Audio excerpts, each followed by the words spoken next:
So we finally have some more information here on Amazon's Luna. One of the biggest questions I've been having, how is this going to run? How is it going to feel? How is it going to perform? Because it's really, for me, the most important factor in a cloud gaming service. We have one huge positive, we have some negatives. With that said, we're going to take a close look at the hardware specs under which Luna is running. Make sure you guys are subscribed for more Luna news and information. I'm going to be doing a full review showing gameplay of this service in the future. Also, smash that like button so we find more cloud gamers out there. Let's go ahead though. Let's start with the biggest news in my opinion. That is exactly what is Luna running on, and what does that mean for games coming to the service in terms of them being ported. And to begin, Luna will be running on Windows, guys. This is key for bringing games over nice and quickly, unlike Stadia where they almost have to be built from the ground up using Linux.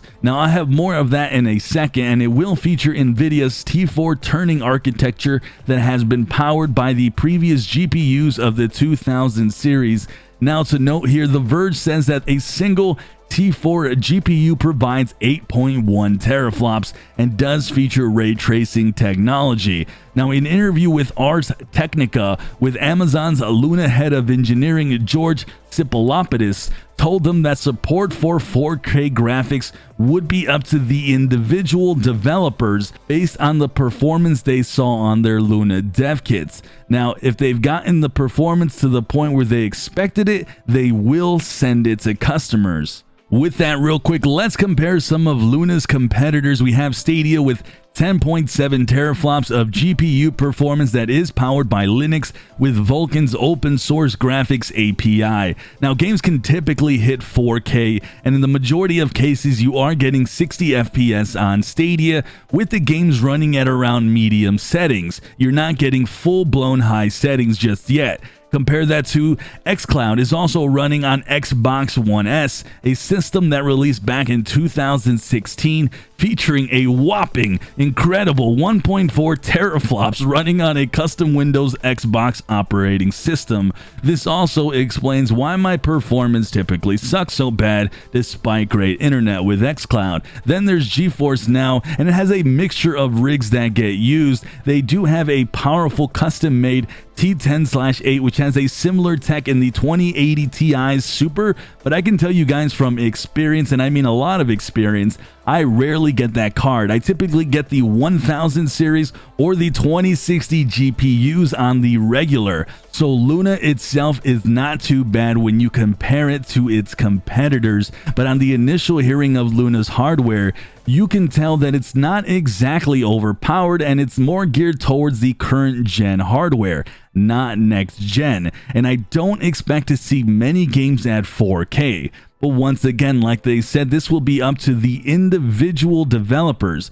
But the biggest takeaway more than anything has to be right away the fact that this is going to be running on Windows and have full NVIDIA driver support. Comparing that to Stadia with Linux, it does take longer to get games on the Stadia platform. This is pretty big news because essentially at this point you can grab a hold of those dev kits and you won't be dealing with a big headache because most of these games are developed on Windows. So porting over games will be a less heartache than it usually is and a painless process. So to me, that fully explains why so many titles are headed to Luna right at the jump. And looking at the power of this, I do expect games to run pretty smooth at 1080p 60 FPS, especially with the dedicated Luna controller that will be plugged directly to Luna's servers. But if you guys are a gamer that you are hoping to see more of that next gen stuff with cloud gaming and 4K, I just don't think you're going to get that on a consistent basis with this service, and I wouldn't expect the games to actually run at super high settings either. Credit though goes to Luna here, guys, because they are not touting this service as next gen or that it's extremely powerful, but more of a hub to play your games on the cloud with not much restrictions. So to me, Luna is more banking on the games that they'll get on the service and hopefully have that smooth gameplay, which is what I expect. But even with the marketing, you guys can tell they're just being it's more about being untethered with cloud gaming than providing anything that would resemble the new generation of hardware gaming. I think this for the most part is the right move, but it's interesting to note that both Stadia and Luna came out with their services right around the end of the current life cycle of the current gen. So in a way, they're already behind the gate of the new generation of consoles and GPUs coming out. It does feel like a missed opportunity, and maybe something that should have been delayed on both of their ends to something else that resembled more of the new hardware that we're seeing right now and really entice the more hardcore gamers.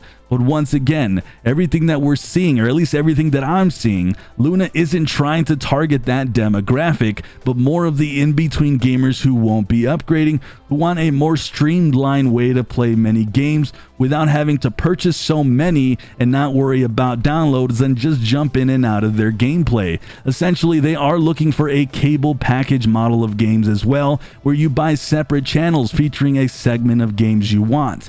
I'm going to have more on that in my next video, but overall my thoughts on the hardware are just okay.